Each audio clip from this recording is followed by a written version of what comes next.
What is good, people? Prom Night Rejects back at again for podcast number 8, coming to you socially distanced and pre-recorded from a secure location in what seems to be a really dreary Tamworth this week.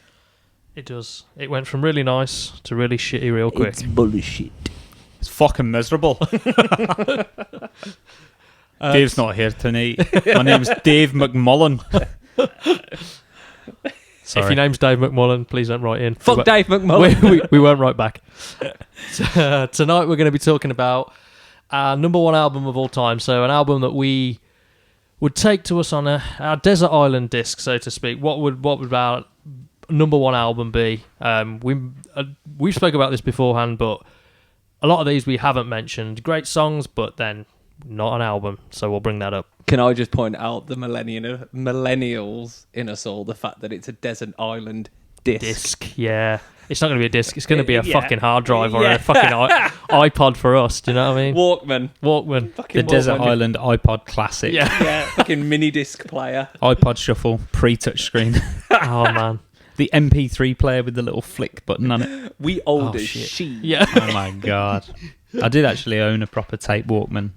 Did you? Yeah, me too. I didn't. That was a bit early for me. You're the kid of the group, aren't you? I was going to say, you never had to carry around the clunky CD player. I did. You did. The CD player, yeah. So Yeah. when I used to skateboard, I used to put it in my fucking massive skate jeans. Jeans, Skate round, and it'd be like, you do an ollie up a curb, and it'd be like glitched. You had to have it the opposite side of your chain as well, otherwise your chain would catch it. Yep, that's it. Oh, but then, like you say, the shuffle come in, and that changed everything. Skateboarding, you could have the little shuffle, just clip it onto your fucking chain. Happy days. Amazing. Anyway, sorry, we digress. Dave? As always. Yeah, so this evening we're going to actually be doing a dial-in with our resident podcast celebrity, who I think we have actually mentioned every single podcast that we've done. Say my name. Stevie J! Say it again. It's going to be your best friend and mine, Stephen Joseph Johnson.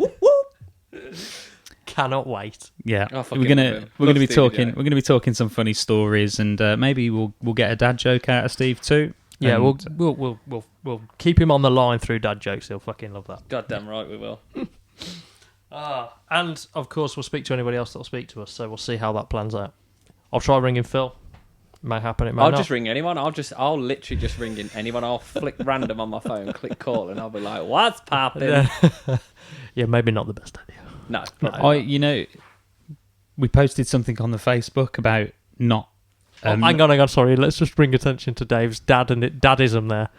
We posted on the Facebook. Oh, the Facebook. Yeah, my apologies. The Facebook. Mate, I'm 32 now. What do you want? What do you want, man? So we posted on Facebook. Thank you. About not putting anything up on Wednesday.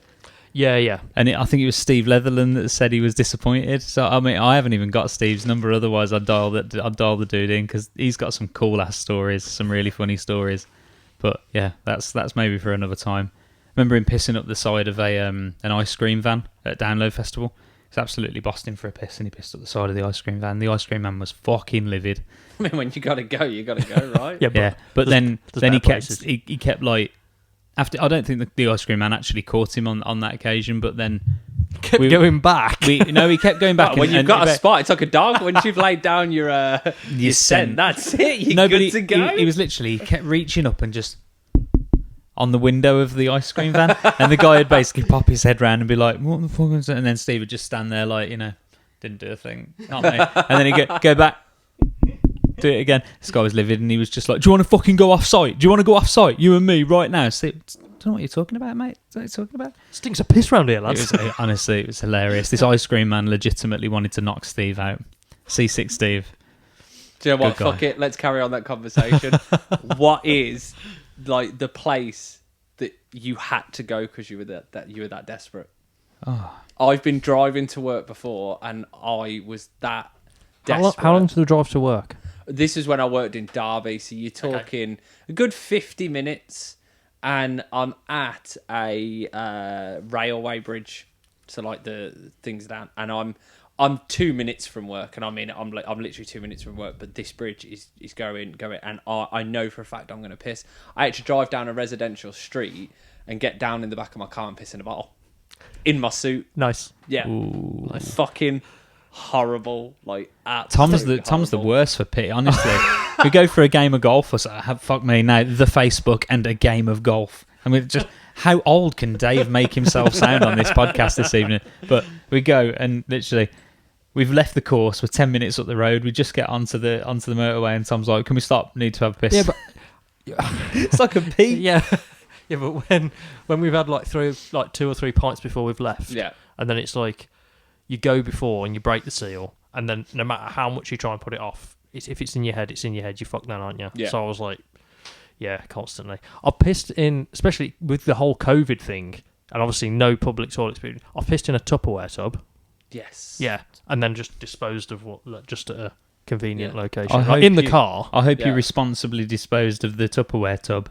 Do you know, I've got Yeah, one of the best. to be fair, yeah. We're not landfill rejects. No. You know that cake he brought you around last week in the Tupperware Oh tub? my god! I thought it had a bit of a pissy twang. I've got a good one for Laura, and That's Laura, gone in the bin. I assure you. I've got a good one for Laura, and she's not Recycling. listened to these podcasts yet. So eventually, when she gets around to listen to it, I'm sorry for telling this story. So we're driving. So in France, I'll put that on the I feel like description again. I need Sorry, to Laura. apologise to Laura on behalf of her own husband. are you ever driven through France? I haven't driven, but I've been driven. So they've got service stations and they've got truck stops. We don't have truck stops in this country. Now, in France, it's like service station, truck stop, service station, truck stop. So we've passed a service station and like it's like truck stop in 5 miles, but the next service station's like 30. Laura's like, I've really got to go. Like the worst I've ever wanted to go ever. And you're talking, Rose is still like a baby at this point. Taylor's really young. So pulls into this truck stop and we stop and we're like, where's the toilets? So like this trucker, I'm like, where's the toilets? And he's like, oh no, we just go up the side of the cab. I had to get Rosie's potty out the boot, No, put it on the passenger seat. no. Laura's then started peeing in this potty, but then she's been like, Dad, It's overflowing, man. It's getting full. it's getting full. Like I'm gonna have to stop. You're gonna have to take it, chuck it out of the car, and then put it under again because she'd sat on it, and obviously she's a lot bigger than a baby. It had air sucked to her ass. So obviously, as she sat up, it's gone with her. So I've had to like pop it off, but because it's so full, it's like all on my hands. At this point, I've had to try and like fucking crystal maze precariously over my fucking lap of the car, chuck it out the fucking driver's side door, which obviously all the truckers are looking and thinking, oh, it's a baby pissing. No, it's my grown-ass wife. Put it back underneath her so she can finish and then do it again. All right, wash my hands, everything, honestly. That's probably, if Laura was on this podcast, that would be her gotta go one time, ashamed, don't care story. Oh man, my eyes. That's fantastic. I didn't know that. She needs a shiwi. There's a lot of stories that I know about you because we've known each other for such a long time, but that is one. I'm going to bring that up. Bring that up, tell Laura I said it on a podcast. What happened when a potty got stuck to your ass and Dan had to pop it off? The next time we get together, I'm just going to say, right, for everybody who's here, bathrooms are just down that way, and there's one upstairs as well. For Laura, there you go. Hand her a potty. She'll love Brilliant. it. Fucking love She'll it. absolutely love it. She'll shoot the look at you, Dan, and it'll be like, fucking twat. Yeah, but she'll love it because the best thing is she'd say that herself. Brilliant. Absolutely brilliant. Right. So that was piss. Yeah. Shall we dial Steve in now? If he's ready. I think he is. All right then. So hold on. I'm going to move my mic. Super professional now. I'm interested to see how this goes. The test went well. Right. Yeah, the test went really good when we phoned Charlie. Right, 1 second. Yeah, maybe don't read his number out and just let me look at the screen. 07. Right, okay.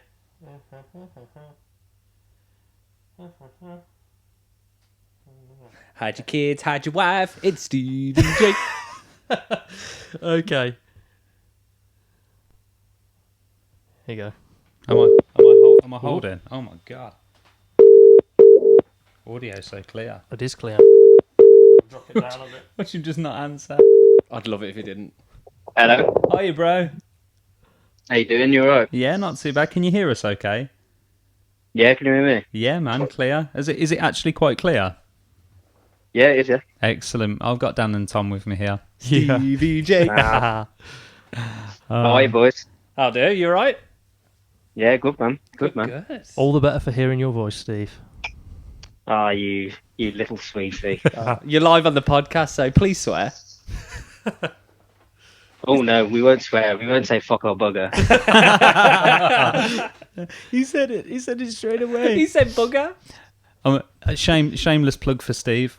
Steve's brewing his own beer now, and it's quality. Nice. It's really, really good. Nice. Beer and cider. So And cider as yeah. well. So Nice. when Steve's got his own massive brewery and stuff, so that we plugged him on a shit podcast. What's the beer called, Steve? I'm calling it Slurry Steve's at the minute. Slurry. That's pretty catchy. Nice, I Slurry like that. Steve's. I like that. That's really catchy. Slurry Steve's. Right, I'm going to nick the website for Slurry Steve, so then when he does get big, he's got to buy the website off me. That's a scummy move, It man. is a dick move, man. That is a scummy move. That's all very wishful thinking, Beans. There's only Dave that's ever tasted it, and he's going off his word that it's good. Mate, it's redonkulously good. I am like a connoisseur of beer and all things alcohol. He's got a point. He's Well. true, to be fair. No, seriously though, it is really, really good. So yeah, we've Alright. dialed our resident podcast celebrity Stevie J in, and we're gonna. I don't know what we want to ask. We want to ask for stories, really, don't we? More than anything else. Yes, stories from Steve that will embarrass Dave. Yes, That's please. what we want. That's actually Jesus. really, really good Have because we got hours? harsh.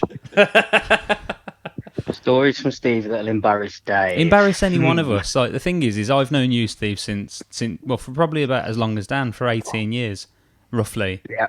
Since I moved to Tamworth in like 2002, so 18, 19 years. So there's definitely some stuff there that I've done that has embarrassed the shit out of myself, and you would have been there.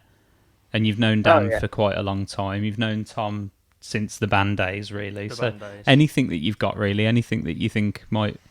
We were chatting last night, actually, weren't we? And talking about a couple of bits and pieces.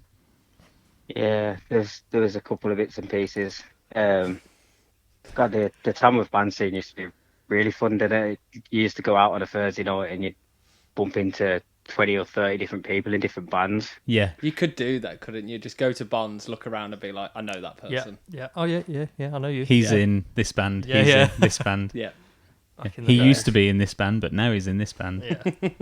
So what? There was a geezer that started off collecting glasses at bands, and he was just like, "Oh, you were in Ferns?" I was like, "Yeah, that's me." And then for about 5 years, he used to say it, and now he doesn't even look at me anymore. He a bitch. So Yeah, that died quickly. from the start, then, Steve, what was the first band that you were in? The first one was Embrace the Plague. Yes. And that was Mhm. it's always been with Tom Morell, hasn't it? Really, but then Yeah. various different bits, people come and go. Yeah.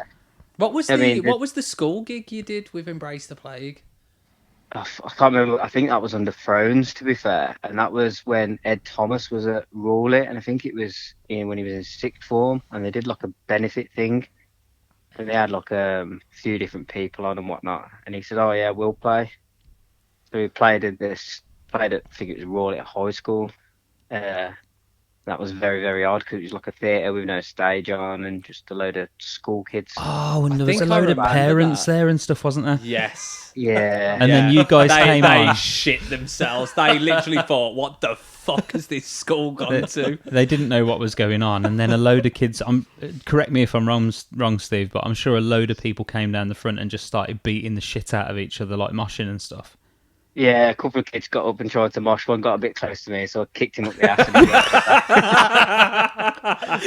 Oh, that's the stuff. I do remember that one. No, I was thinking more of, and I want to say that it was at the Tamworth Youth Centre. You had a bass player, Sean, this yeah. guy, right, would just he didn't, correct me if I'm wrong on this, Steve. When they went to record, he didn't actually know what to play, and Tom Morell had to record the bass. But when I watched them live, his lead come out of his amp and broke, and he still just carried on as if Yeah, he was like he could hear himself and everything.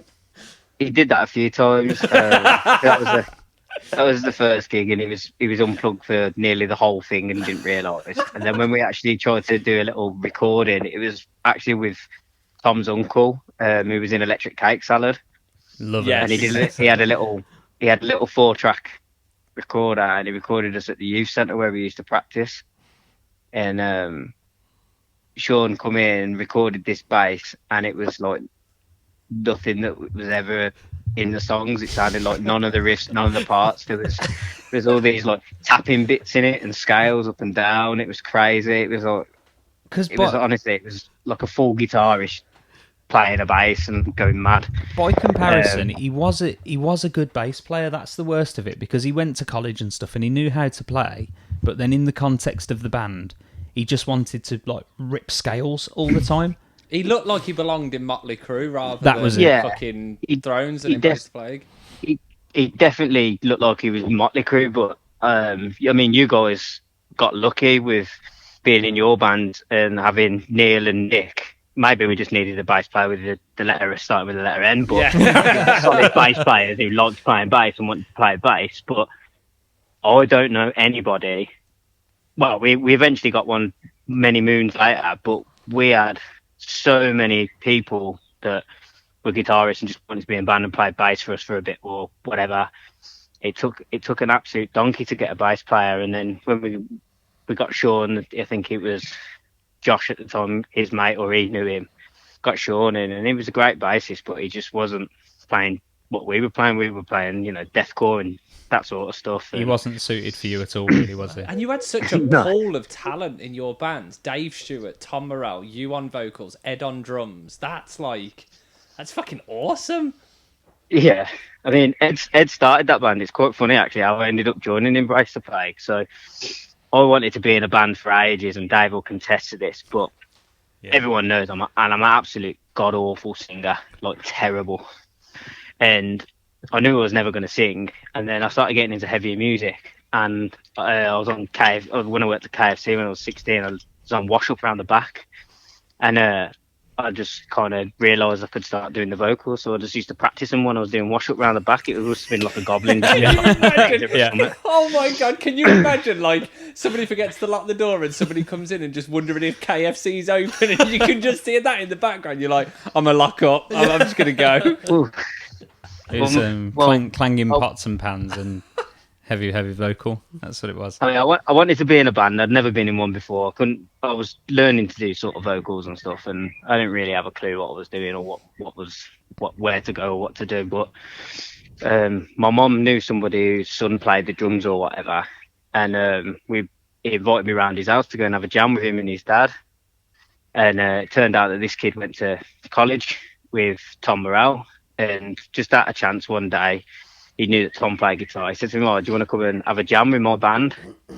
So he invited Tom Morell round to the house, and this kid was into all his like 80s metal. He was mad on Rush, Iron Maiden, all that sort of stuff, all the stuff that Dave likes probably and appreciates, and weren't my jam, but I just started learning it just because that's what it was. And then Tom come in, and once we played Iron Maiden and The Trooper about 50 times,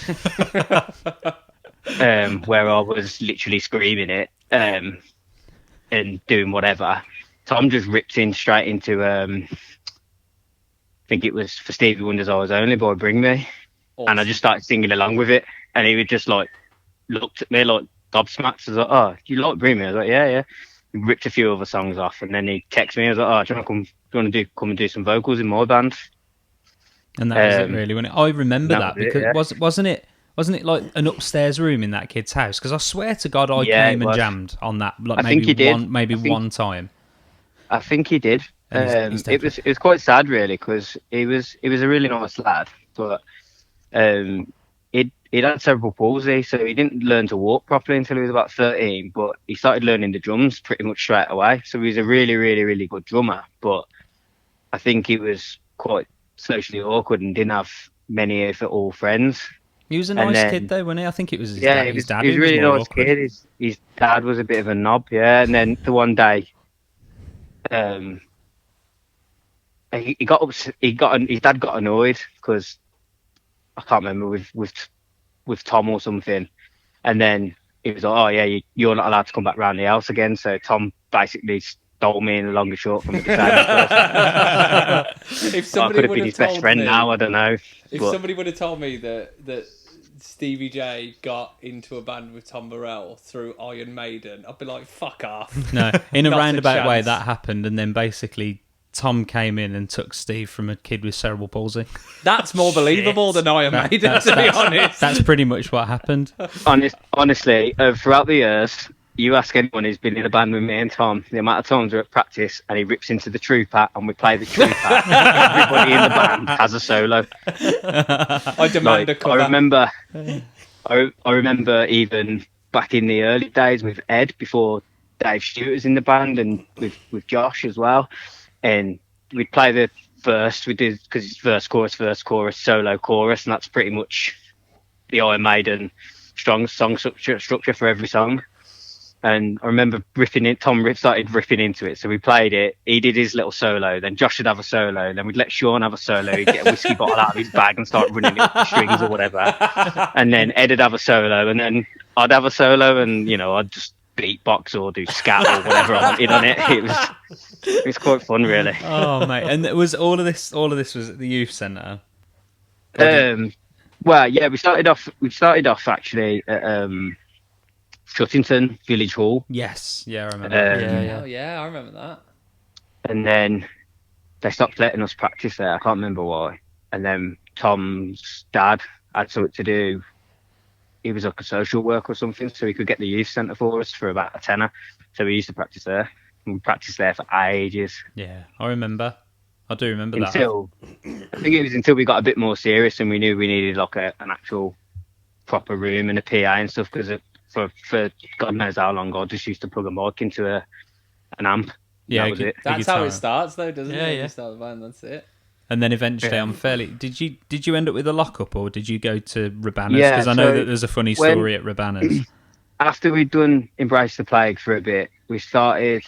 Embrace the Plague was very deathcore-y, and that was what was popular at the time. So, like Black Dahlia Murder, Through the Eyes of the Dead.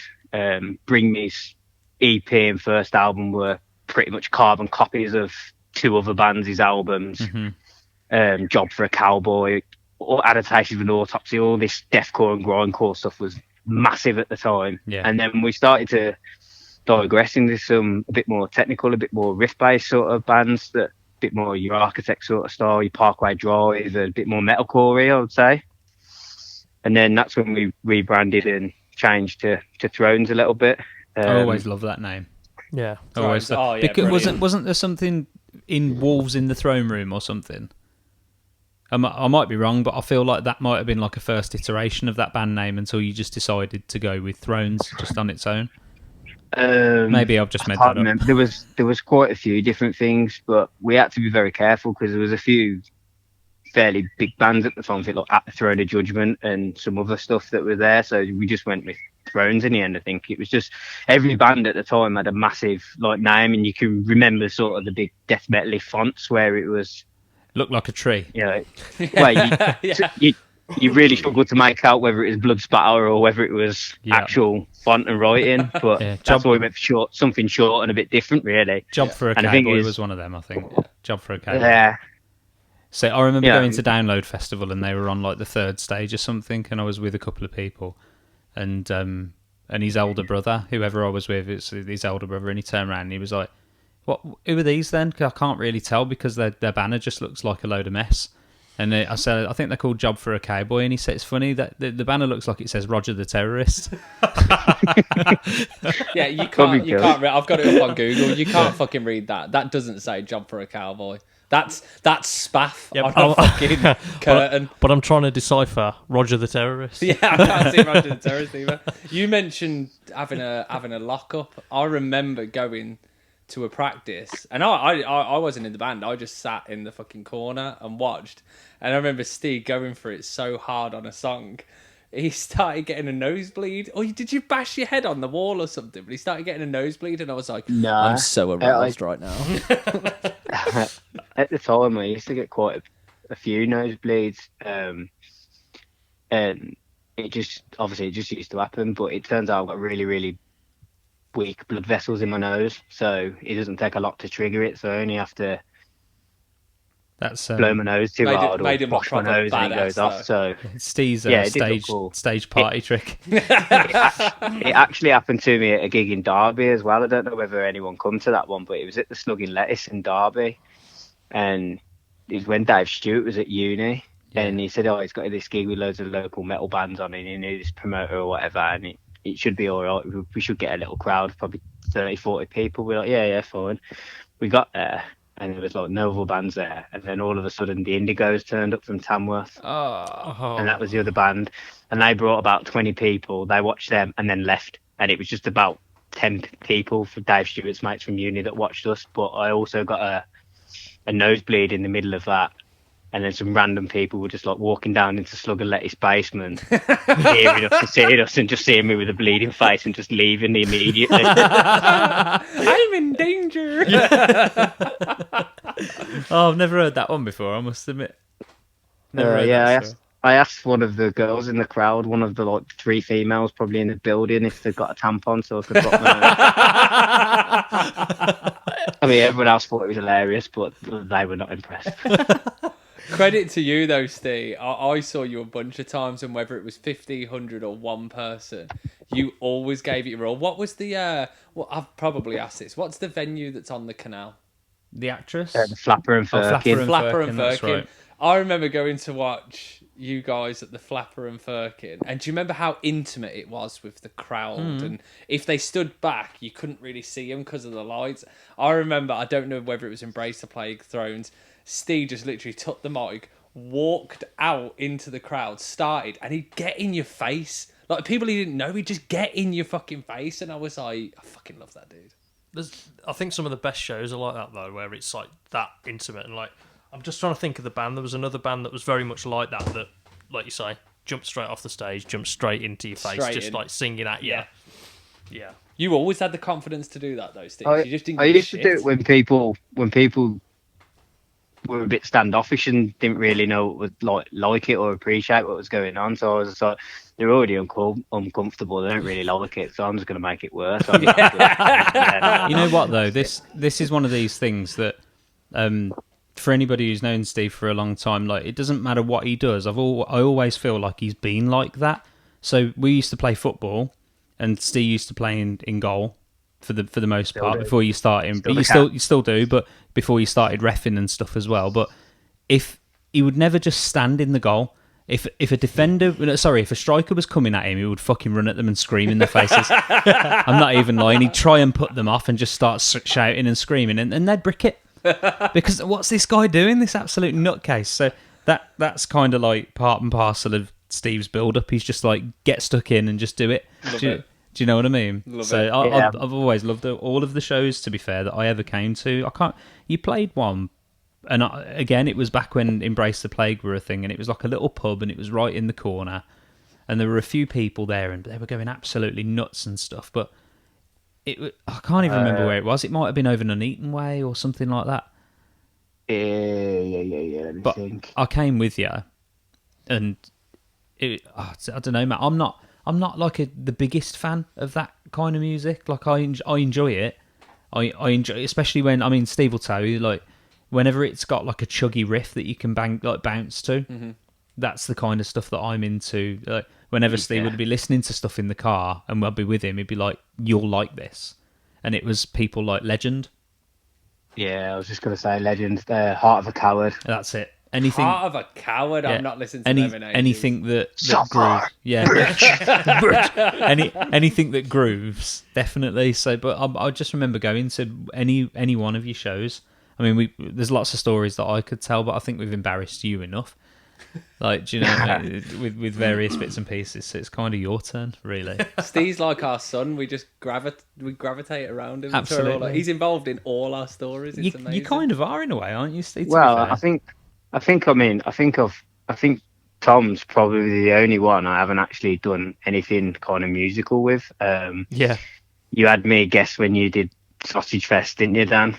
Yes, and I'd come on and did Bondage Wick. Yeah, we did. And we had Dave as a guest as well. Yeah, I came on and played... The Ballad of Kerry Katona. No, it wasn't the Ballad of Kerry Katona. I came on and played Miley Cyrus, that one. Oh, we had a country song about Miley Cyrus. Yeah. I can't remember. Oh, Yeah, no, it's Fuck, about I forgot banging. about that. Yeah. I absolutely It's forgot about banging Hannah Montana over. that was Miley it. Cyrus in it Is or Hannah something. Montana legal? Yeah, That was it. That's That the was the one.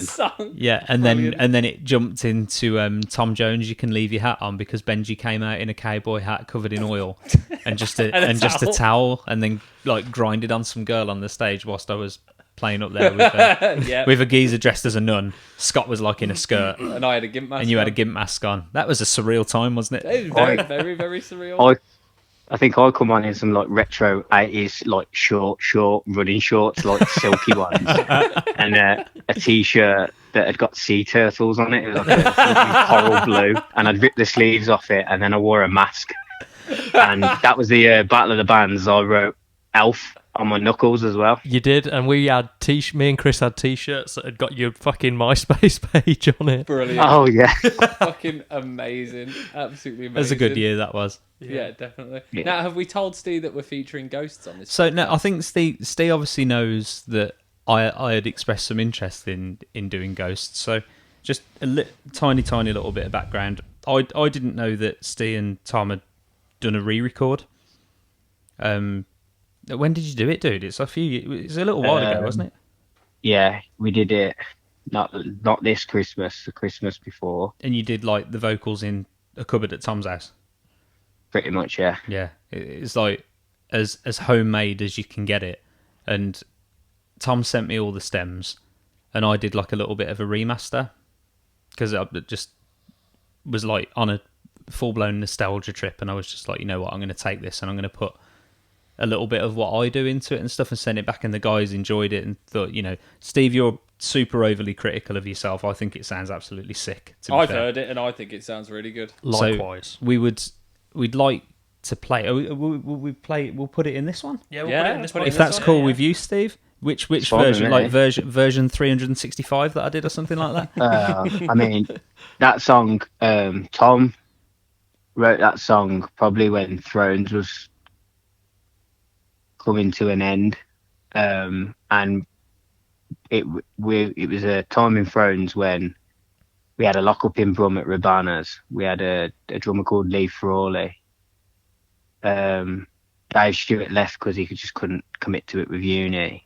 Jim just wasn't turning up on bass, and Lee got a couple of his pals to come in. But the cool thing at the time was more that sort of genty black metal-y sort of stuff. So some of the riffs were really, really heavy and groovy, but he wanted to do like loads and loads of blast beats, and like it was a bit too deathcore, like grindcore sort of. I don't even know how to explain what he wanted to do, but it was a bit too much what me and Tom wanted to do. And Tom started playing that, and I loved it, and they didn't. And then in the end, we split up from Rabana's. But Lee, the lockup was in his name, and he didn't tell him that we owed him like a month's rent or whatever. I just took all his drum kit out, and then just told us like a week before, I think, that we've got to get all our stuff out, or he was getting locked up. Well, another band that we knew there told us, essentially, and we managed to go down and get some out. And when we went back the next day to get the rest of the stuff, he changed the locks on the door. So we lost. Dick, mate. I lost my PA. We borrowed a bass amp off somebody. We'd lost that in there. There was another combo in there and a few other bits in there, like all my microphones, the PA. We had a strobe light that we used to use on stage. All that was nicked off us. And It's then bullshit, isn't it? Really. It is. Because Yeah. if it's not hard Absolute enough dick for move. bands to get by anyway, Yeah. without Especially back then as well. yeah, exactly. But I think what, like, listening to what like Dave's done with it and what you and Tom have done as well, it's got such a like I Killed the Prom Queen style to it that I absolutely love. I think a lot of my vocal influence is Ed Butcher, Yeah. I Killed the Prom Queen, Eternal Lord. When Blessed Be This Nightmare came out, you know, I listened to that album back to front. At one point, I could pretty much cover the album back to front. I loved it so much. It was everything I wanted out of it. And I think Tom's the same, but a lot of our earlier influences as well. I think a big one, and I don't know whether you noticed it or not, but a big one is Parkway Drive in Winston. Yeah, 100%. But obviously, earlier on when we was sort of embraced the plague and the start of Friends, we was that sort of deathcore, that early Bring Me the Horizon sort of sound, and it's a different vocal technique to when you start to, you listen to stuff like Architects and you listen to how Sam's vocals are so raw, but so clean and delivered so crisp. They're like and it's like a completely painful... different vocal style. And it took me a lot While She Sleeps and bands like that. It took a long time for me to like develop more style of that, but and that's the thing as well, because people think that like, oh, it's just screaming and shouting. No. There's such a technique to it. Like, you love vocals, don't you, Tom? And you must appreciate that. Like, doing that is. I don't know anybody else that can do it. To get to the point where it's like breaking, but being able to control it is next level. I have no idea. Like, I've listened to the song, Steve, and it sounds fucking awesome. And like I say, I have no idea how you get it to sound like that. Like, it's just fucking ace. Crazy, isn't it? It's ace. Lots of vocal zone keys. Yeah, I remember it literally used to be do fair, that. Back in the day, I never used to have to look after my voice or do anything. It was just there. But I think when like Thrones kind of run its course, and then me, Tom, and Andy Quick started getting together and started writing Heartless and Hellbound stuff. That's when Ghost took its final form. But me and Tom had already wrote it. I'd already wrote the lyrics. He'd already wrote the riffs. We just needed everything else to put together, and that's when it took form. But there was all that melodic sort of hardcore stuff about the thing, and I think we ended up getting Dave Stewart back in that band for a bit and all that sort of stuff, and we did it was probably the best ever show I've ever played, that one, where we played the Haygate in Talford. I was literally just about was to that say, that little festival? Yeah, just about to say, it's got to be the Monroe Telford Fest. That was it. It was Monroe Fest, which and, was Leroy's thing, was it? Yeah, Levi's merch thing at the time. Yeah, and we'd released like a little YouTube teaser thing that Levi had plugged, and all the lads at Talford that were in that little music scene had plugged. So like, there was like the gang shouty bits at the end. They all knew the words, and they come up and like grabbing the microphone, and it was like insane. It was like, oh, this is sick.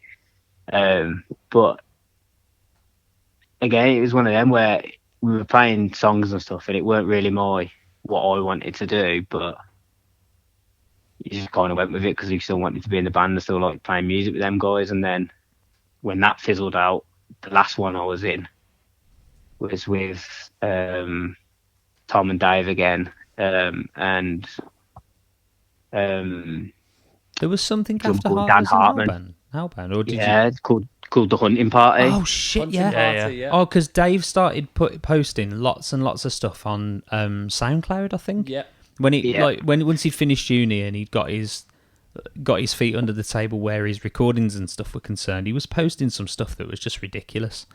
The Hunting Party was probably music-wise like my favourite band I was in, and we only played a couple of gigs. I think only ever did 2, but some of the stuff we were writing was just insane. It was so good. I think I missed out on that portion, to be fair. I think we did some recordings as part of Dave's uni work and Matt Norris's uni work up at Derby Uni, and I think it just got to the point where we had a lock up again then, and Dave couldn't commit to coming all the way back from Derby all the time, and Tom just kind of fell out of love a little bit. We was driving to Birmingham a couple of times a week, all the gear. We could never get a permanent basis in, and then Dave was struggling to get to practices and that, and then he just decided he'd had enough, and that was kind of it. And that was the last time I was in a band. But both with me and Tom have probably recorded, I wouldn't like to say how many times there's been versions of that song. Will there be more? Quite a few. Now that Dave knows what the hell he's doing. Dave wanted us to re-record some of it anyway, and me and Tom probably thought we could do a better job, but we're both done with it. It's been a long time, hasn't it? Probably like a 10-year-old song. Yeah, it'd be like making you guys replay Ain't It Tragic. Please don't. Or Dear John every You know every what? 18 months. There Play was it and re-record it every 18 months. There was a and part just of try and me- make it better. There's Well, a look, all part I of me ask is deep get it in my on psyche. Spotify so I can put it on a playlist at least because it's a banger. Well, you have, if I can say this, I know that Tom's got some more material and stuff in the pipeline that you might be looking at doing anyway. Whether that's like released or played live or whatever is a different story, but there's certainly some stuff that could be in the pipeline in the future. Tom started writing some stuff again now. He's putting some bits together. Once his studio's finished, we're going to try and have a bash and see what we come up with. But Yes. As guitar players go, sorry, Steve, as guitar players go in Tamworth, I rate Tom so highly. Yeah. Like he's really, really up there. Like riff wise, technically playing riffs and the movements across the fretboard and stuff that he makes, and he is such a great player. Yeah, without a shadow of a doubt. he is a good guitarist, and he's an absolute riff machine. It's like, I remember you said once, Dave, it was like, you've put this song together and there's about 6 different riffs in there. You could put them all in like 2 songs. Mm-hmm. Like you could have made 4 songs out of this one song because you've got that many riffs in it. But contextually, they all sit togetger, so they don't seem like unfamiliar with each other. It's like a good maturity. Yeah, between them all. they what's the word? Not like a cadence, but you know what I mean. Like they just gel together as riffs and they make the song. Like I think Tom's a great songwriter as well. And it's just it's nice when you get like a couple of people together who just gel like you and Tom do, and you make great music. So I think it would be a shame. Like I mean, if it's okay with you and Tom, I'd love to play Ghosts and let people have a listen. Because I'm fine with it. You just go get Tom's permission, but I'm pretty sure he's already said you can. But I'll send him a text. Love it. So we've got on this podcast, Steve. We've got a topic of number 1 album of all time. What would be yours? To put you All on Our the spot. Gods Have Abandoned Us. Oh my god, that was quick. Is that Architects? Yeah. Awesome. Good. It's like shout. it's that or Lost Together, Lost Forever by Architects, and they're both hand in hand for me. Like, yeah. Now, we put a playlist together for this. So, what song off of All Our Gods Have Abandoned Us would you pick? My favourite song, and it's my favourite song by Architects, is A Match Made in Heaven. Yeah. Oh, I was going to say Gone with the Wind, but I yeah, remember you Match showing Made me in that, Heaven. and just as soon as it drops Yeah. after the first line of vocal, I listen to that. I like on repeat to work for like a week. Mm-hmm. Absolutely love that tune. Yeah, That's a really good one. We'll add it to the playlist. hells Definitely. yeah, fantastic. Steve, Before we let you go, because I don't want to keep you all night. I know poor Jo's had her wisdom teeth out, and I'm sure she doesn't want. She's just come downstairs trying to sneak up on me to make me jump at her. Yes. It's the first time I've seen her like move any more than half a mile an hour Bless her. for a week. So I want you to tell us about just for a quick laugh, for a cheap laugh. I want you to tell us about that show that you did at the Palace, or whether it was at Casa. Oh god, yeah, it was. I think it was the Palace at the time. Yeah. And they'd booked some band from down south somewhere. I can't remember for the life of me what they were called to headline this gig. They've got a pretty decent local following where they were. They had quite a few like followers on MySpace and plays on the songs and stuff. And they'd booked us, Risen Fear. I think somebody else as well, but I can't remember who. And when they got there, they were like, "Look, there's nobody here for us. They only want to come see the local bands, like the one of you can headline sort of thing." And we were kind of to and fro with Risen Fear, we should do it, and we were trying to make them, and they were trying to make us. And then in the end, like, we ended up sort of headlining. And I remember before Risen Fear played, I was going to Hampton. I said, "Oh, it's going to be a sick show. I'm going to run up and jump off that wall. It's going to look sick." So they played before us. So Hampton did the thing, then he run up and jumped off the wall. Blatantly nicked But your instead idea. of running and jumping off the wall, he just put his foot straight through it. It was a plasterboard wall, it wasn't a real one. I'll never forget Chris Lynch's face. Huge, ever. massive hole in the wall, and his face was a picture. It was and the everyone moment. was It was the howling. momentum, wasn't it? Because he was literally on top of the world. He was jumping off the drum riser, and then as soon as his foot went through that wall, the wind just fucking dropped out of his sails, didn't it? I remember the look on his face, and he was just like, "Oh damn!" Didn't him and he was Mike? just like, "Oh, I'm sorry, I'm sorry, I'm sorry, oh, sorry, friend." Didn't him and Mike both take their shirts off on that show? Yeah, they're both still weird. I love them both. We don't talk about taking shirts off from shows anymore. Anyway, No, we'll that's drop gone. that one. I'm not going to embarrass. Link and to then- the YouTube and then- video in the description. We'd planned to come on to a song, and I can't remember what it was. I think it was like I think it was a Final Fantasy track sort of thing, some weird eerie thing or something that we'd planned to come on to, but for whatever reason it got messed up and they couldn't use it on the sound desk, so they put some intro music on just to come out onto something else. It was quite funny. I can't remember what it was, but we'd written, should I say, this intro. It was really cool, like really stabby, like riffy, breakdowny sort of intro. It was like supposed to be. Tom had just bought another wireless kit, a new one, so he gave his old one to our other guitar player, Josh.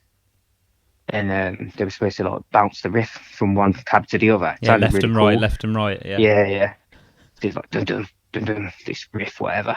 So the intro music, whatever it was, come on, it might have been Thomas the Tank Engine or something silly like that. And then this riff kicked in, and you could just hear the one.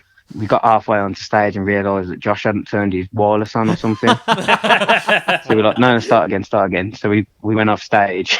They just Did it all again, come back on. nonchalantly just walked off and just said, hang on, you haven't done it right. Fucking brilliant. Literally, and then went off and come back on and done it again, done it proper. But the funny bit of that is when we did this thing, I was like, well, how long is this going to be or whatever? And I just never wrote any lyrics for it or whatever.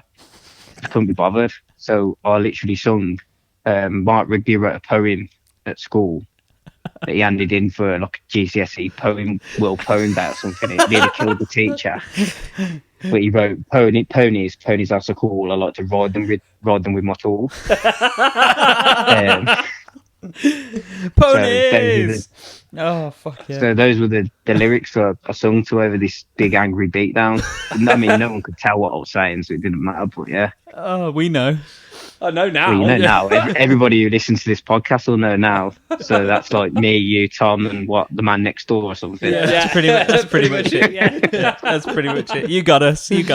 Oh, amazing! I did not know that. That's fucking brilliant. Oh, fantastic. Good cheap laugh Yeah. for a finish. But when that gig got going, obviously I was getting pumped and doing whatever. I just saw the hole in the wall, and that was it. I went and did a bit of singing, put my head in the wall and sung in it a bit, and Yes, you did, didn't you? I remember that. stole that from Greg Petruccio from Dillinger Escape Plan when I watched them at that, and threw a speaker cab on the side of the stage and then stuck his head in it. I was like, oh, nicking that. Brilliant. Sees hole in wall, must put head in it. Oh, brilliant. Good times, Oh, what a good show that was. What a good show. Well, Steve, we're not gonna... I'm really trying to think of the band that was supposed to headline, and I can't remember. Well, I'm sure. You know what? I'm sure because the Tamworth Bands Forum is still alive. I've just tried to Is it? Google Oh man, No, I'm it's- sure- no. Is it defunct now? I've just tried to Google it, and like if you Google like gigs at the Palace, it gives you the main ones like Wheatus and the Subways and Berserker. I think one an Army of Freshmen, but it won't give you like local bands or anything like that. Oh, okay. So, very, very quick before you go, Steve. Local bands, Tamworth. Have you got a favourite from back in the day?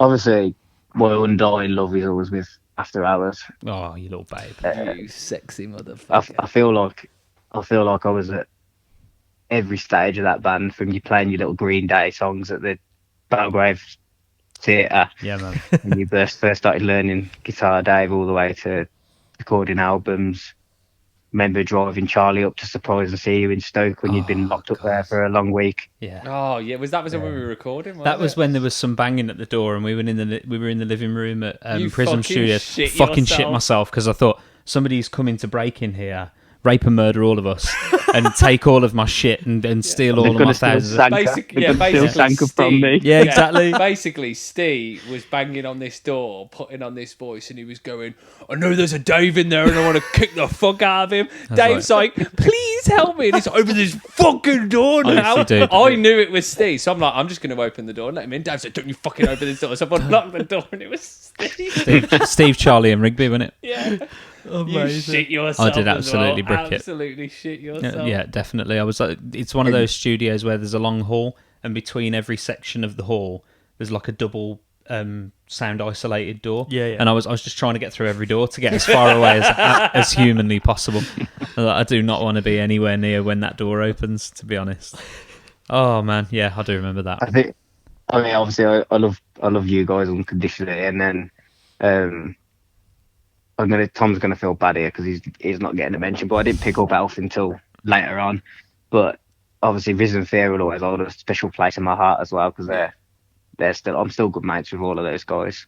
We've got a couple of Risen Fear tracks. Bob was going to talk to. They're old Unit 58 recordings that Steve Brown's given me. Oh, is the party song one of them? Yes, but me and Steve have discussed Party Song, and if Hampton ever listens to any of these, like Hampton, he's gonna cry because his lyrics are so cringy. It known, James Hampton, be it known that we love you unconditionally. Those lyrics were fucking dog awful. Oh mate, I've got 2 recordings on my hard drive somewhere deep down, and it's some Unit 58 recordings. And I can't remember the name of the song, but Hampton's was one of these lyrics was "I'm writing you a letter sealed with a kiss," and it's so funny. I used to play it to him all the time. Writing you a letter sealed with a kiss. Oh my god, I've never even heard that. I'm going to ask Steve about that next time I talk to him. And ask him. I can't remember the name of the other song as well, but it was like I hate everything. I fear nothing, but I hate everything. Yeah, it's called I Fear Nothing. That's one of the ones that Steve's given. Yeah, yeah. I'm looking forward to hearing with these that then. wonderful sort of like metalcore infliction on some of the words. Yeah, that's like, it. Like that. That sort of thing, and I love it. I absolutely love that. So hopefully we can get one of those songs played. But definitely, we're gonna put Ghosts in this one. I'll talk to Tom. One band I always really liked as well was Double Time Heroes. No remember way. Those guys? Yes, I remember those guys. Yeah, they were from my school, so they were the Poles were Flot, and it was Matt Donnelly, weren't it? Donnelly, I remember. Yeah. We played a few shows with those guys. They played at the school with us at the when we did the Help for Heroes thing, which wasn't Rawley, it was Woodhouse. It was Woodhouse, and they also probably, I think, with you guys as well. Was it called Boadiceas, which is in Atherstone when you did a Battle of the Bands? Yeah. That place, yeah. And wasn't that where you got really drunk, Dave, and there was that band Down to a Science on that you were like, these guys are fucking awesome? That was that place in Warsaw by the waterfront. Oh yeah, I know what you mean. Yeah, that's a different story entirely. I got smashed and tried to poach somebody's bassist right from in front of them. Yeah, fuck these guys. Come over here. Yeah, but no, I know that Boadicea, I know which one you're talking about. Yeah, the one in Atherstone that was like a dive. Yeah, it was shit. Yeah. But yeah, those guys are really good. So Double Time Heroes, Steve. What a shout! They absolutely got me ruined on a Thursday night out. The one How they were all like 11 or 12? Yeah, they were all old enough to go into Trino. It was a Thursday night, right? And we'd done the classic go to Bonds. Then we went to Old Stone Cross for some tutti fruities and some shots. Yeah, tutti fruities. And then it was in Trino for a penny, drinks for £1. So they kept asking me to like sing like dance songs or pop songs in my vocals. So I did it. I thought, yeah, you got to buy me a drink now. So it was only £1, so they bought me the BKs. And then we started torpedoing them. They just kept getting me these Apple VKs to torpedo and sing songs. And I remember singing Katy Perry or something, torpedoing this drink, and then just turning around and looking at what was this There was Jack Webster that was a singer, the little blonde Jack. guy. Yeah, that's and then there was he looked really young. and then there was Yes. Jack Hardy who was the bassist as well. Yeah, I remember just turning around and looking at Jack Webster, then the singer, and I just went white, and I was about to throw up. So I just picked up a pint glass off the side and filled it. And it was just, and he just looked at me and he ran off to be sick. And this pint glass overflowed on the side. And then I went to the toilet, finished up, and carried on. And he was in the toilet, and I'd ruined him. He was in there. He was like, that was the worst thing I've ever seen in my life. That pint glass just stayed there all night, and the amount of people that would come and put their drink next to it and nearly pick it up or go to drink out of Oh, it. God, can Insane. you fucking imagine? Steve, I don't understand how you are admitting all of this. Like Joe will she just disown you for that story, surely. Thing So is, you're not brewing since your I've own been- beer now. Thing is, since I've been with Joe on the sit counter, I'm one. She's on 3, so Yeah. I'm cool. I've got 2 free passes. So Yes. Fantastic. I like that. Awesome. Fantastic. Man, on the sit counter note then, It's been a pleasure. It's been amazing. Thank Steve, you. honestly, mate, thanks for it, so much for just dialing in and talking shit with us for a little bit.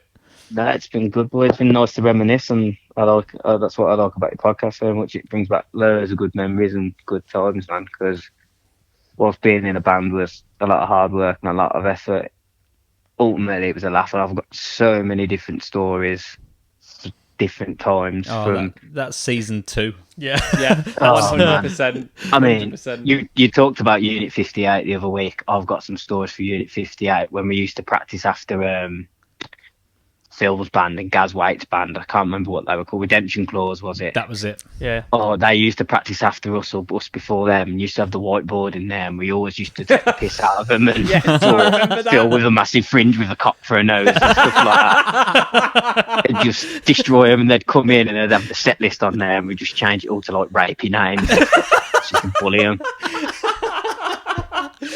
Oh, I kind of wish that I could get Gaz Waite. I don't think Gaz would talk to me anymore, but I kind of wish I could get him on. I'm going to see if we can get a Phil on at some point as well. Oh, that's fucking Just That's so we amazing. can we can That's dial season Phil in 2 then. and just go, no, Phil? Phil, he'd be like, who the fuck's this? I'd be like, Phil! Just dial him in.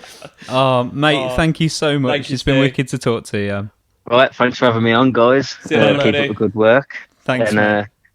Yeah. speak to you all soon. Yeah. Catch you later, fella. Love you, buddy. See you later. See you, Right, man. see you later, boys. Love you. Bye-bye. Yeah. I can't believe I've actually found a double time. And that was the Heroes. legend that is Stevie J. Hell's fucking yeah. I reckon when all lockdown, all these measures are lifted, we have him here live. 100%, That'd definitely. be We have wicked. Steve and Tom. Yeah, in. definitely. With hopefully some more material, because Ghosts is a banger. I've heard a couple of bits and pieces that Tom's put in together now, and like I said, super accomplished guitar player, really great songwriter. He's got an eye and an ear for these things, like for what's really current. Tom always seems to have used to always have this ability to be able to know what was current in the metal world and what was going on at any one time, and sort of like take pieces of that and still sort of meld them together with the stuff that they were influenced by from years gone by. Yeah, he always reminded me a lot of Tom Sill from Architects. Definitely. The way he played, like it just, you'd watch him play, and you'd look and you'd think, "Fucking hell, that looks so intense to play." But he made But it he's look just looking effortless. so fluid. Yeah, made like it look like effortless. fucking water going from like a Yeah. cup to a bowl. Yeah, to it just- fucking, just made it so look effortless. fluid. It's, Incredible. I always thought it was hilarious with the Battle of the Bands and Tamworth setup that in a Battle of the Bands heat, you could have Elf, which we all know is just like a pop rocky, punky sort of band. Fuck out. Podcast. Yeah, and then the next band on, or like before us, is Thrones, and like Tom shredding on Yeah. riffs that are ridiculous, and then I'm come out like fucking power chords. But you know But that what? was the beauty of Battle of the Bands, wasn't it? You had such a good mix. Yeah, yeah. It was I- brilliant. I do get it, but like, yeah.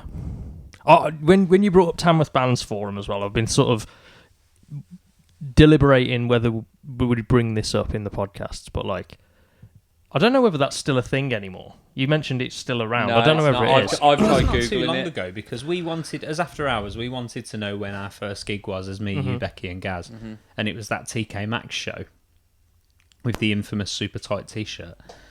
But Yeah. Oh, sorry. oh, Tom, what you unplugged? Oh God, what a fucking. Put it You're back, put it back. supposed to be the techie. I'll Google it. So yeah, but we tried to get onto Tamworth Bands Forum, and I think it was definitely still there, but I don't know if half the content's there anymore or whatever. But yeah, I don't think it is. There's Tam Bands Pro Boards. it could be that. That could be it. This looks exactly like it. Yeah, I think Tom might have actually found it on his first hit. Yeah, fuck you, Dave. Oh There yeah, it is. Battle of the Bands 2010. Just got it. He's got it straight away. Spitfire, Battle of the Bands 2009. Spitfire. Was that at O'Keefe, the little place next to the old Woolworths? Battle of the Bands 2009. Oh Heat man, One. there's some awful band names, man. Keep like the fucking Promise. ad hoc heroes. Yeah, remember those Electric Cakes out of the Cosmic Vortex of Doom. Awesome. They sound like a killer band. Demise, Cock, After the Sunset Brick, Savannah, the Owlsler. I remember Savannah. Double The House- Time Heroes, Carsis. That was Rob Terry's band. They were I heavy say as that fuck. was- yeah, I'm sure they were. Really. Quarantine 38. Yeah. Red Ghosts of European Time. Hang on. What are you looking at here? I'm looking at Battle of the Bands 2009. Oh, hold on.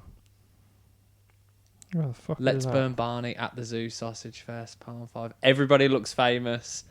Who are they? Bushido. Bushido. Furion. I remember Oh, I Fury. remember. Yeah, I They remember. were another heavy band, I'm The sure. Ocean Surrender. Was that? I think it might have been Alex's band, maybe. Maybe not. Oh, I didn't know that. What's that? So yeah, I remember. If you look at some of these reviews, man, they're fucking hilarious. What's funny is as well, like if you look down, like Heat 1, Keep the Promise, runner up. Now, why do I recognise that name so much? Then you've got like Heat 2, Cock 1, and then winner of number 3 is At the Zoo, runner up Pressure Kids. Were you in Pressure Kids at that point? What year is this? 2009. No, I think you were after that, right? No, I think I might have been actually. I don't remember that. Who's Captain Black anyway? Not a clue.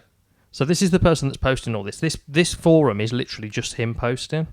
And No, then, I wasn't. I was. I played Battle of the Bands 2009 with the Switch, I believe. Alex Turner. I covered the Battle of the Bands final for them because their drummer was on holiday. and then you've got Heat 4, Double Time Heroes 1, and the Thrones runner-up. Then Heat 5 winner, Sausage Fest, runner-up, Let's Burn Barney. And that was Simon's band, weren't it? Yeah, and they were And quality. I fucking loved them. They were great. I thought they were great. And then Fury and Heat 6 winner, and then Elf runner-up. But it's funny, like, when you read some of these reviews... What have you? I love what that- have you love that. clicked on there? Like Elf. gig reviews or reviews? No. of gigs? I'm just in. I think I was in. I'll have a quick look in a sec. But I'm just what Elf being Paramore pop pretenders Ooh. and very dull indeed. Oh, who put that? This Captain Black guy. That guy's Wasn't Captain Black a dick Glenn? face. No, Glenn's Kid Lightning. But then you've got So what am I in? I don't know. Gig reviews, dude. This is the podcast has devolved into the search for Captain Black, so we can all kick the shit out. Yeah, of him. whoever Captain Black is, fuck your mom. Fucking Paramore Pussy hole. pretenders. You sound fuck all like Paramore. Well, apparently, according to Captain Black, the king of the Tamworth Bands forum, where all of the posts now seem to be deleted apart from his. Yeah, Cunt. he's. Strong words from a strong man. Fucking a-hole. Yeah. But what you watch now, podcast reviews will come up on this fucking site. Fight me. Yeah. Fucking fight me, Captain Fight Black. me. Fuck you. Cash me outside. Well, here you go. Battle of the Bands 2010. The winner was Rain in Fury. Yeah, that was the one. Yeah, I remember Because Rain the in Switch Fury. came third. Because every Battle of the Bands I've played at the Palace, I've always placed top 3. Just saying. Man, what an accolade. Nah, fuck that shit. Sorry, Fuck that was shit. that not Was that That not was sarcastic enough? I think I could get more. Yeah, get more. Get a little bit more. Yeah. Go on. What an accolade! Phenomenal. Great for you. Tarquin. Oh, no fucking brioche here. Yeah. We should have kept Fantastic. Steve on, man. We should have kept you to fucking love that. Oh, I'm sorry. I did. Oh, he's just sent me a text message actually. He just said that was fun, guys. Thanks for having me. Bless Fantastic, him. brilliant. And he We picked love a him. really good album as well. He Very, did. very good He album. did indeed. I nearly picked for mine an Architects album. And it was swaying, and it was just... I had to really, like, delve into the realms of Spotify and be like, right, I'm going to... It's more than likely going to be Architects, and I was going to pick Hollow Crown, because there isn't a single track on Hollow Crown that I won't listen to. Like, I could put that whole album on shuffle and go, but I went in a different direction.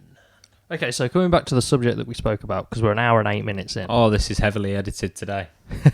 Or no, will it's be. not. Oh my god. Nah, fuck it. Okay, so Dan, what's your... In fact, no, Dave, what's your album then? If you Green had- Day, American Idiot. Yeah, I sort of guessed that. Sorry, I could- I know it's real cliche for me, but it just is. Yeah. Okay, so that's what's the one. one song to add to the playlist? Then? What's your favourite song off the album? I know that's a pretty stupid I don't thing want to pick ask, any but- of the obvious ones. So, and I'm sure Johnny B, when you eventually listen to this on YouTube, because we're not on Apple Music, because we're just we couldn't get that done. It's too much of a faff. It's too much of a faff, apparently. Fuck Apple. Johnny, you'll appreciate this one. It's what's the name? I think it's the last track on the album.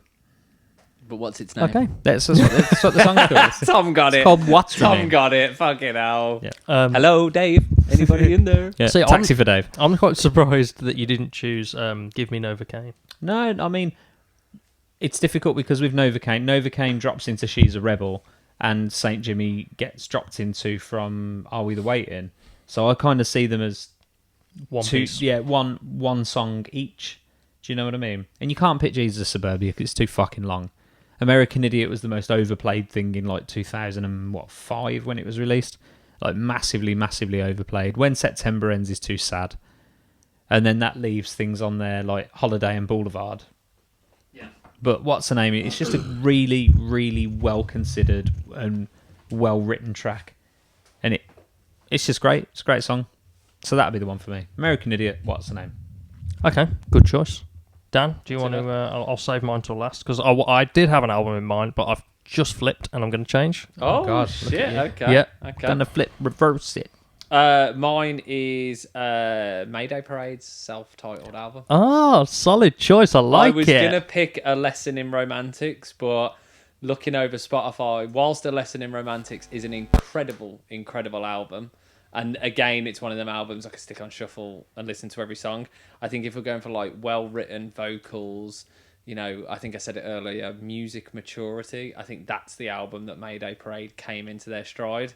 And the track I would pick, and it's really fucking hard because I was going to pick When You See My Friends, but I'd have to pick for Oh Well, just because of the layers from like the vocal intro to then all of a sudden going like massive pop punk. Yeah, that song, definitely. It's very much like you know, what's the My Chemical Romance song, Welcome to the Black Parade? Mm-hmm. You know, all of a sudden it starts quite melodic and then all of a sudden just kicks into that. Yeah.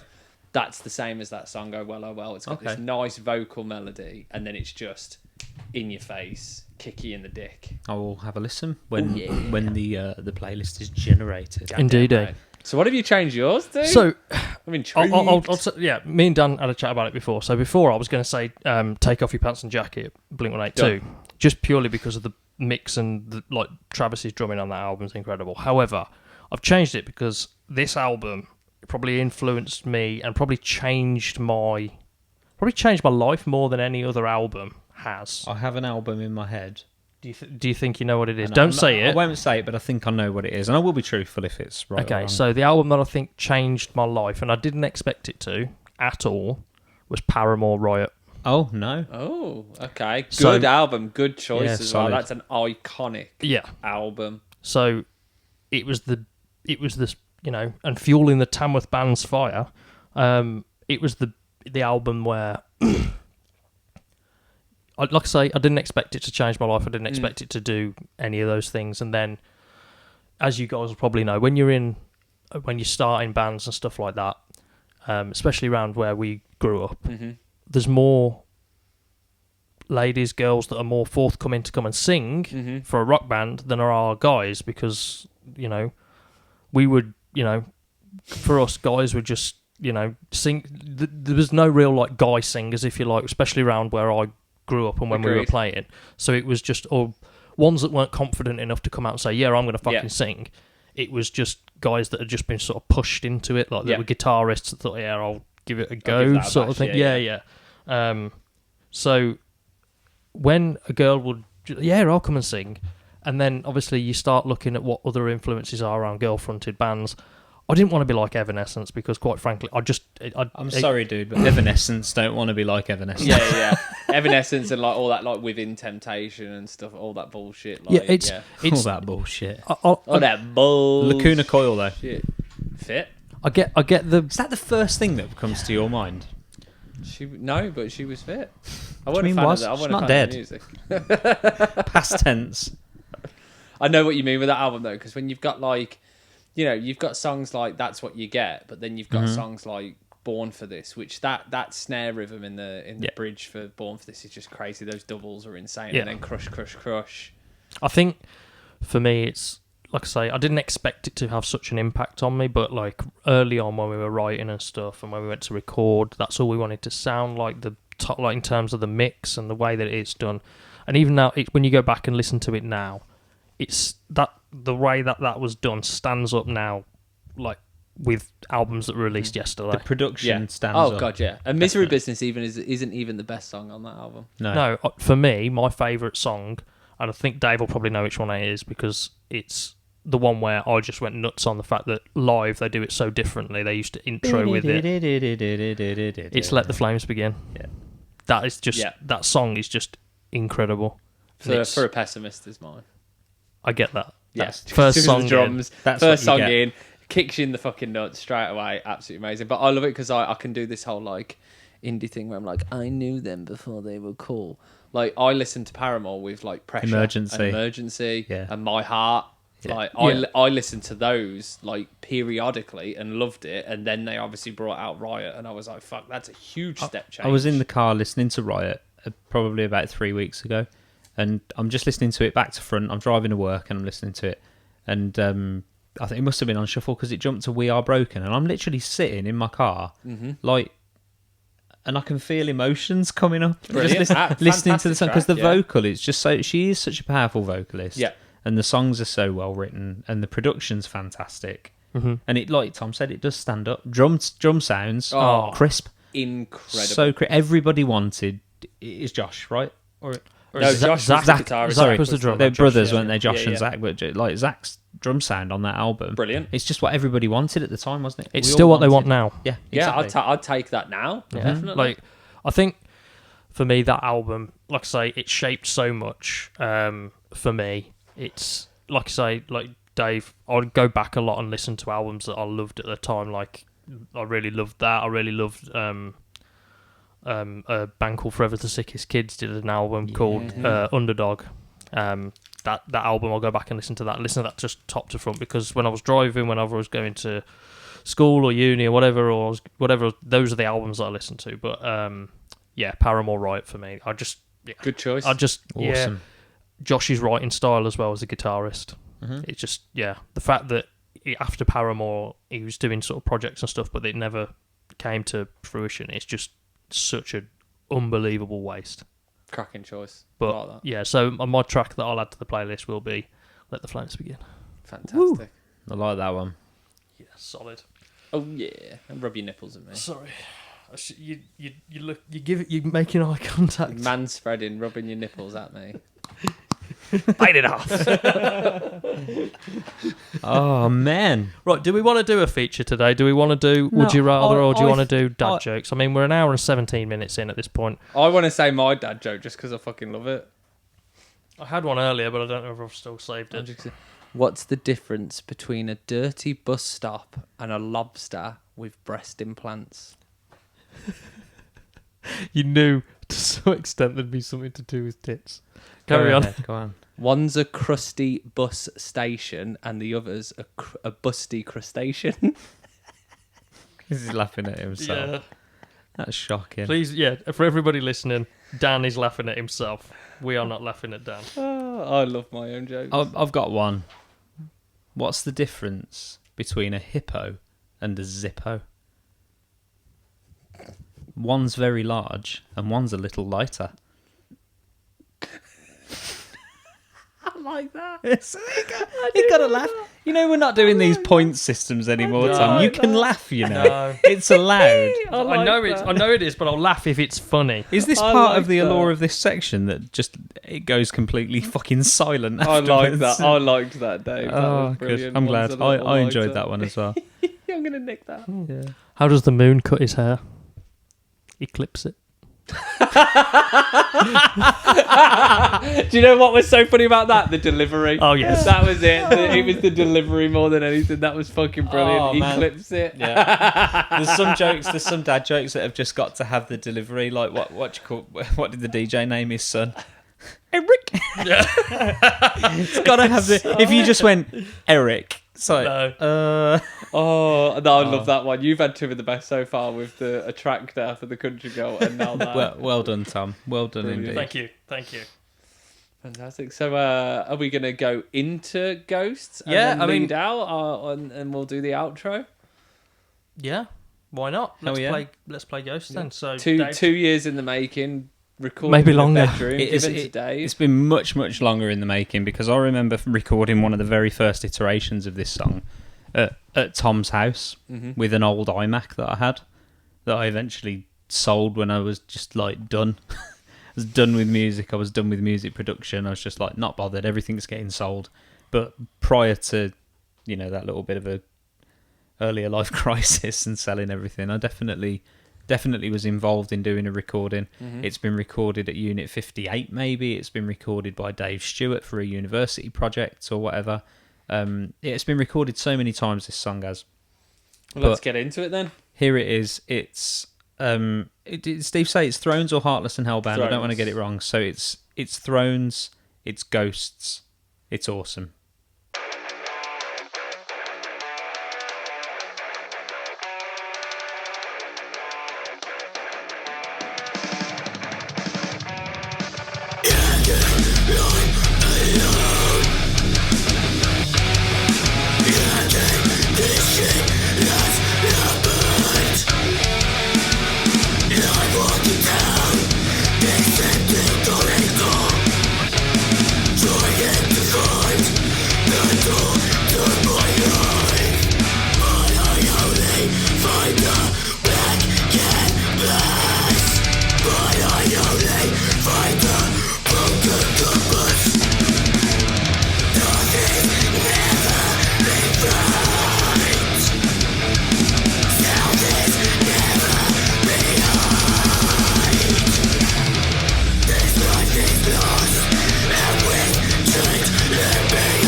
banger. Love it.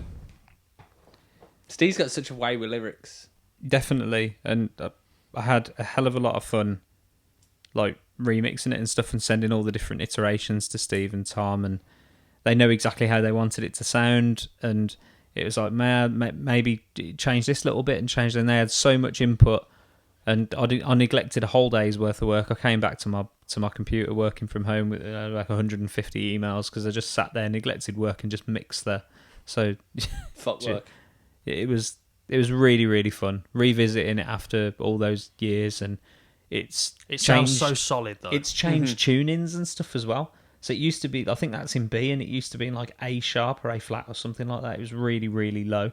But yeah, absolutely love that track. Yeah, like you were saying earlier, and when Steve was on the call as well, like it's so riffy. Oh yeah, like so riffy, and I love like the melodic parts in it as well. Like the melodic parts, to me, I don't know so many bands like that, I guess, but like to me, there's so much, like the way it sounds is so like hollow crowny in places. Yeah, like guitar wise, anyway. Yeah, it's like I said earlier with Tom, and he's reminds me a lot of Tom from like Architects and stuff like that. And I think, you know, speaking with Steve's bang on the money there with his vocals and stuff like that, it is very I Killed the Prom Queen, and it's just awesome. I'm glad we got to feature it. Yeah. I think we needed to after we'd mentioned him on every single podcast. It was needed, wasn't it? It had to be done. It did have to be done. And he's got his own jingle. What man can say that they have their own jingle? There you go. Yeah, exactly. We fucking don't. Goddamn right. So I think that's it for the end of podcast number 8, isn't it, Jen? I think so. It's been fun. It has. Who's leading us out today, Dave? We are going to do, just for everybody that will have followed us on Facebook and things like that. So Dan posted a picture of us playing acoustic. So we have done an acoustic recording. We are putting it together. It will be done soon. It will be podcast number 9. It will be really good. But that's exactly the point. We want to make sure it is really good. So, podcast number 9 will be some acoustic-y things, and it'll be great. Fantastic. Dave, you going to sing us out? Sing us out? I don't know. Lead us out? I don't know. Grab our dicks and wander us into the corridor? I don't know. Do whatever you want. I'm not averse to grabbing a dick. To be perfectly honest with you.